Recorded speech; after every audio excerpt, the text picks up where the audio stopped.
He made me go to the kitchen, get a little knife, and put that up my vagina. And I had to film that too, just because he wanted to humiliate me. I was 12 years old at the time, and I had started experiencing really bad mental health issues. I was super vulnerable, and that's the perfect opportunity for predators to come, and they did. A lot of them. People think that grooming takes place over a longer time, but it usually takes place under a day, under an hour. There was this guy who just started texting me on Facebook. He was talking about how special I was, and I wasn't like the other girls, and I was really mature for my age. Didn't take long, not even a day, for him to start asking me to send pictures of myself.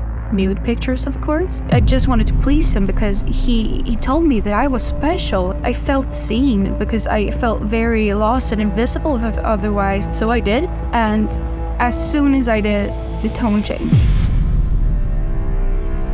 He wasn't nice at all afterwards. The message afterwards was like, oh, now you're I remember I was in school when that happened, and I was mortified, and he was like, in 2 hours, you're going to answer my call. He was going to expose me and send my pictures to my mom and post them online.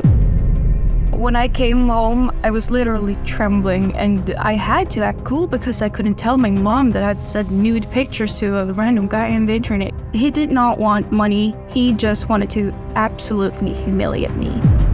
He wanted control. In order for me to not get my pictures leaked, he was like, you have to do what I say. He demanded I strip for him on webcam. He made me do absolutely humiliating things.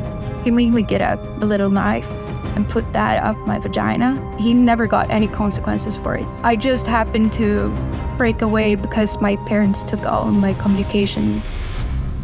And then I got out of this situation in an actually even more horrible way. I was groomed by another man. I was really vulnerable at that time, and he actually came down from Stockholm to have sex with me, and he was a 37-year-old man. And my parents found it out, and that's obviously rape. My parents did take it to the police, and the guy who raped me got 2 years in prison.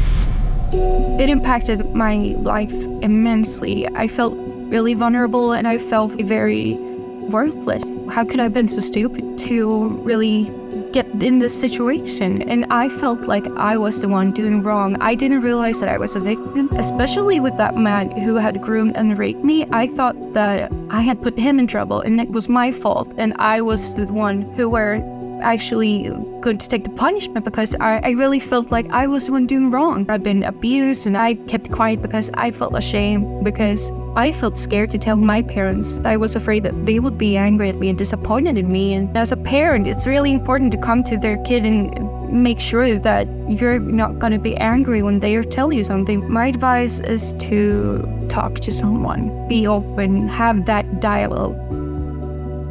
I am seen. Are you?